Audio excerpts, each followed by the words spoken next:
สบายดีพบกับข้าพเจ้ายอดแห่งเมืองพุวงศ์มื้อนี้ข้าพเจ้าจะมาเล่าประวัติความเป็นมาของพระบางเกี่ยวเนื่องกับประวัติศาสตร์ของลาวจะเป็นแนวใดนั้นเชิญทานรับฟังได้พระบางนั้นตามตำนานกล่าวไว้ว่าพระจุนนากเถระได้สร้างพระบางขึ้นเมื่อปีพ.ศ. 436อยู่ที่กรุงลังกาเมื่อรอสำเร็จแล้วพระเถระเจ้าได้อัญเชิญพระบรมสารีริกธาตุขององค์พระสมเด็จสัมมาสัมพุทธเจ้าบรรจุไว้ในองค์พระทั้งห้าแห่งคือพระโสพระนราชพระสนุพระอุระขอพระกรทั้งสองเบื้องเนื้อองค์พระมีน้ำหนักทองคำทองแดงและเงินถึง52กิโลกรัม85มิลลิกรัมมีความสูง 1.14 เมตรพระสุคตแต่ปลายพระเกศาถึงพระเมาลีอีก7 นิ้วมีพระนามเต็มว่าพระบ้างพุทธลาวันป้างหามหยาดศิลปะเขมรแบบบายนตอนปลายต่อมาเมื่อปีพ.ศ. 1389พระเจ้าจันทราชแห่งอินทปัตนครได้ไปขออาราธนาพระบางจากพระเจ้าสุวินทราช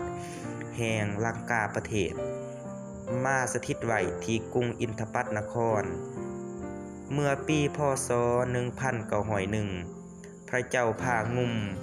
ได้ให้ทูตไปขอพระพุทธศาสนาจากพระนครหลวงอินทปัตนคร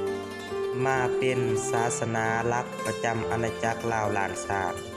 กษัตริย์พระนครหลวงได้มอบให้พระมหาปาสมันตเถระและพระมหาเถรลังกาพร้อมด้วยพระสงฆ์อีก20 องค์นักปราชญ์ผู้หำเฮียนจบพระไตรปิฎกได้อัญเชิญพระไตรปิฎกพระบางและนอพระศรีมหาโพธิ์มาประดิษฐานในเมืองเสียงทองเมื่อคณทูตเชิญพระไตรปิฎกพระพุทธรูปและต้นศรีมหาโพธิ์มาถึงเมืองใดเจ้าเมืองเหล่านั้นก็แต่งเครื่องสักการะบูชาต้อนรับเป็นอย่างดีจนมาฮอดเมืองเวียงคำพญาเมืองเวียงคำจึงได้ขอเอาพระบางเพื่อสักการะไว้ที่เมืองเวียงคำพระมหาปาสมันตะก็อนุญาตแล้วก็เดินทางต่อไปจนมาถึงเมืองเสียงดงเสียงทองปัจจุบันคือเมืองหลวงพระบางได้ตั้งประดิษฐานพระพุทธศาสนาในเมืองเสียงทองโดยมีพระเจ้าผางุมและพระนางแก้วเก่งย่าพระอัครมเหสีเป็นผู้อุปถัมภ์คำสู้พระองค์ได้สร้างพระอารามวัดป่าสมันตะให้เป็นบ่อนอยู่ของพระมหาเถระทั้งสอง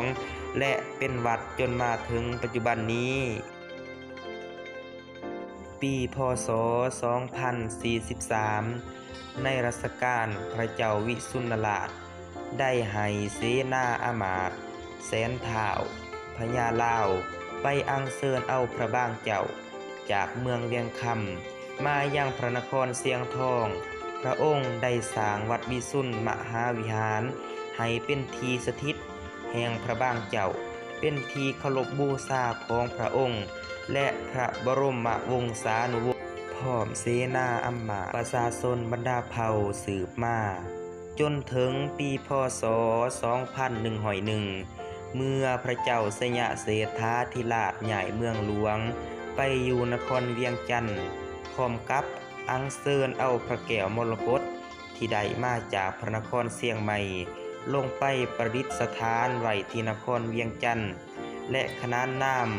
นครเวียงจันทน์ว่าจันทบุรีศรีสัตนาคณหุตอุตตมราชธานีส่วนพระนครเสียงทองนั้นให้ขนานนามว่า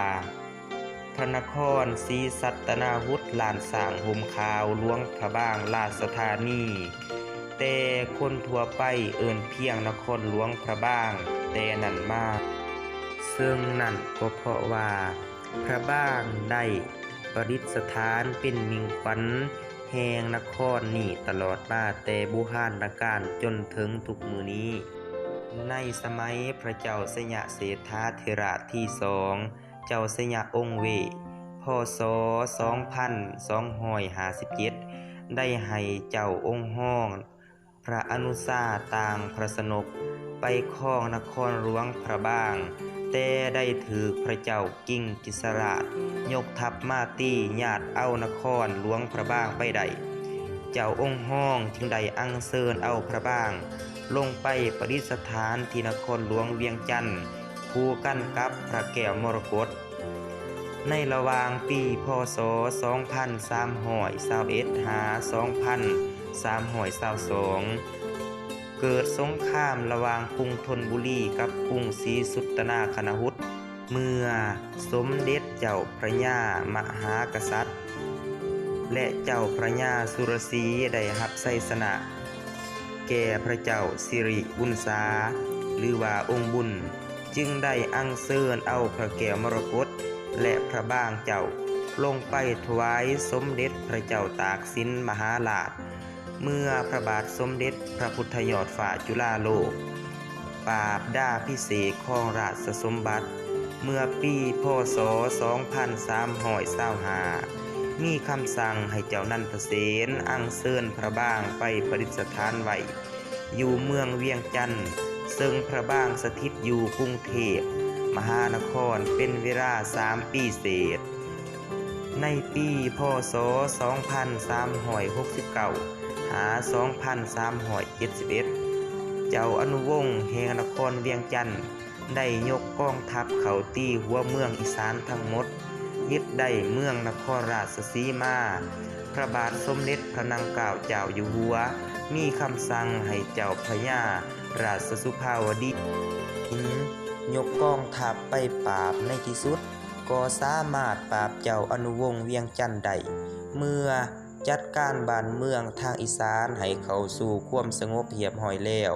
พระยาสุรศรี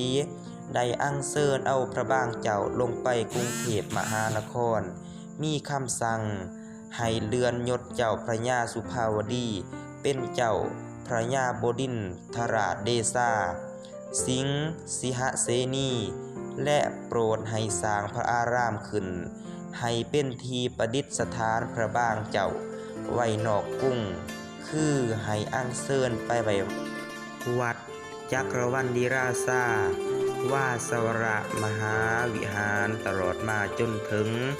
สมัยพระบางประดิษฐานที่วัดจักรวรรดิมาถึงรัชกาลที่4ก็ได้เกิดเหตุฝนแรงต่อเนื่องกันหลายปีชาวกรุงก็ได้ลำลือกันว่าด้วยเหตุที่พระบางและพระแก้วมรกตประดิษฐานไว้นำกัน